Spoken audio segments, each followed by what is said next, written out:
Yeah, this is last night's show, the 30th of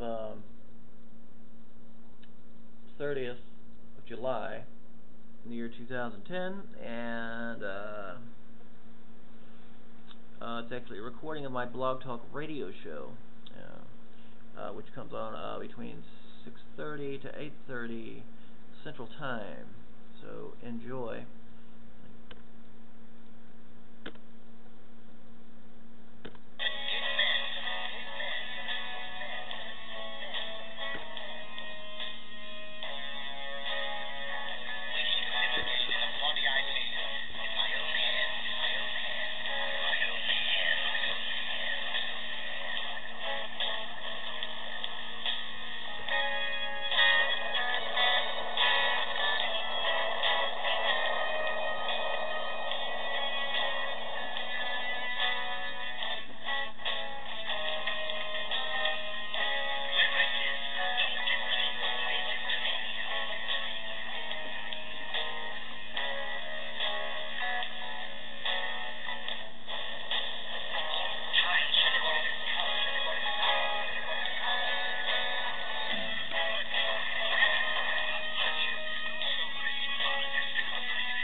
So again, this is a trial run. I will,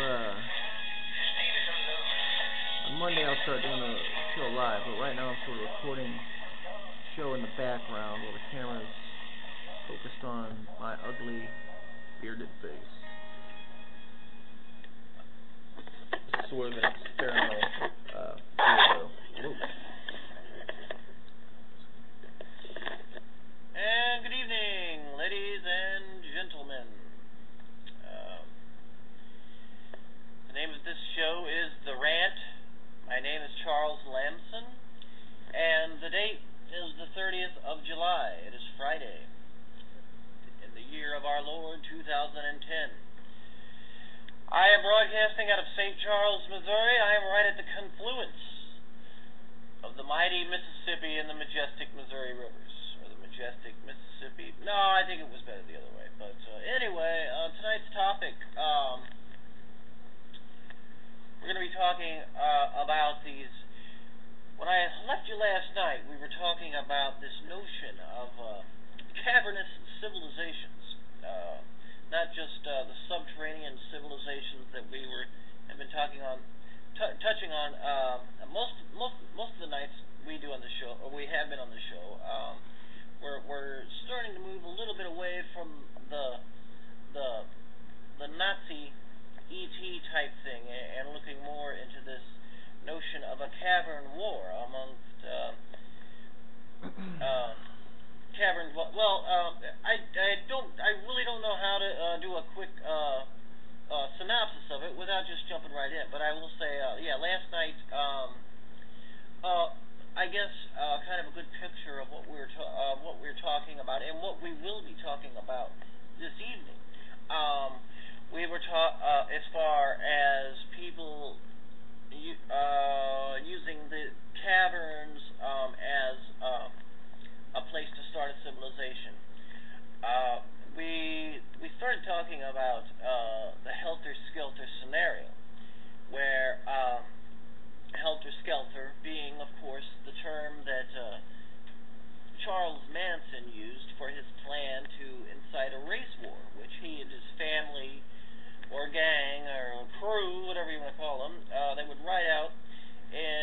underground cavern in the Mojave Desert, which he referred to as the Pit. Now, once this Holocaust had ended, and most on the surface were dead, Manson and his followers believed that they would emerge from their hiding place and rule the world. And this, I coincidentally enough, or ironically, I don't know what you call it, but yeah, that's the same plan that a lot of these elites have. I was briefly mentioning, I was mentioning how there's this plan where everyone who's 33rd degree Mason and above, they go down to their little spider holes, or their subterranean dwellings. And the plan is that everybody who is 33rd degree and below, even though they're Masons, they're going to die along with the profane, which is what they call, just us regular folk who aren't weren't Masons or what have you. But and I think right before the end of the show, I started talking about Whitney Streeter. Now, for those of you who aren't familiar with him, I think probably most of you listening to my show have at least heard the name. But he claims he was an abductee, and he wrote a book about it. And he was even on. He was one of the co-hosts on Coast to Coast for a while. I think, every now and then he would take like the Saturday position. He would take like Saturday and whenever Art Bell wanted off or whatever. But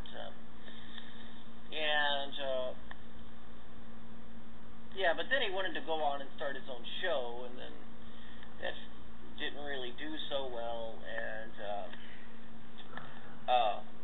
he couldn't get back.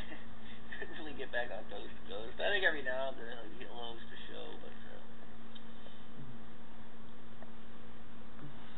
but anyway, so Whitney Streeter, in his book, he tells of when he was abducted, he tells of being taken during an abduction to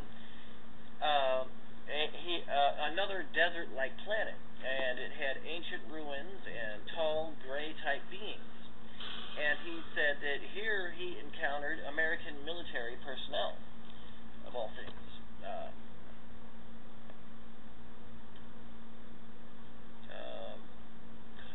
I had to go back and check I wanted to, for some reason I had this sneaky fear that I left the mic on mute, but I didn't, so I had to go back and check it to make sure.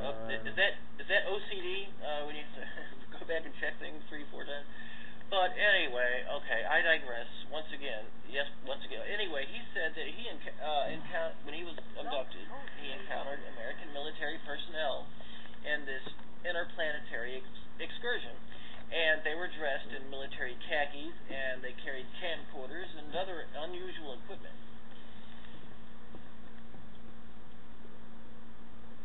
Yeah, so one can only imagine the security clearance these guys had to have. But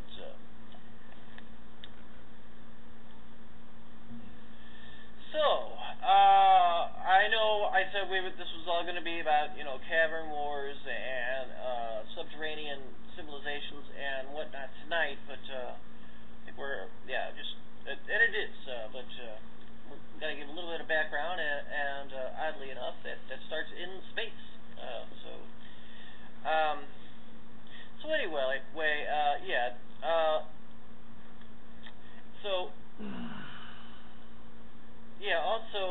it has been reported that President Harry Truman was actually a high archon in these interplanetary lodges. Now, these are Masonic lodges, reputedly. That the members of them are I guess the elites of the humans and aliens. There's humans and aliens in these secret society lodges. And anyway, he was given the title High Archon. And strangely enough, that's kind of funny, because if you look, the word archon is actually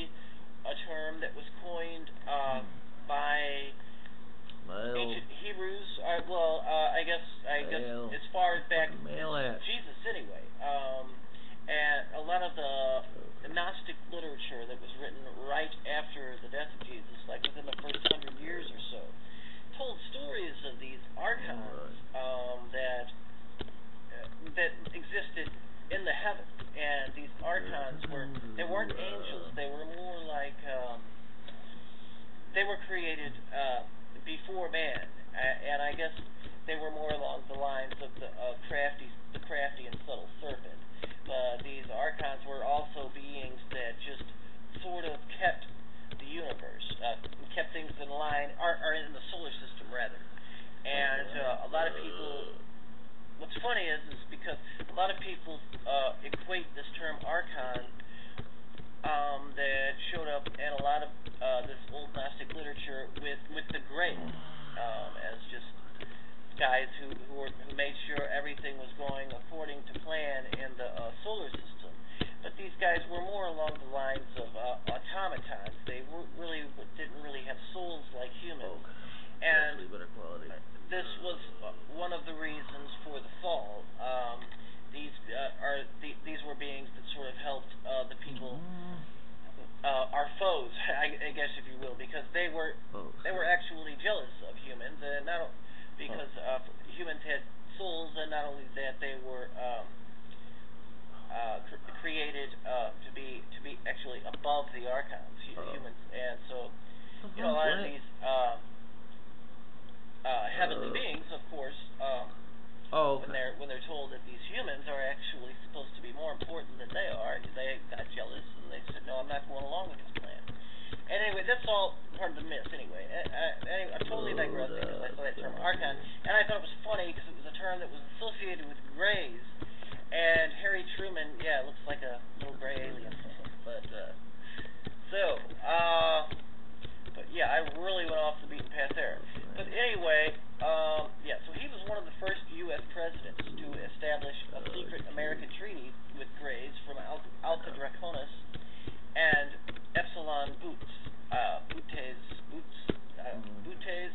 Epsilon Boots. I think that's how you spell it, but Booties. But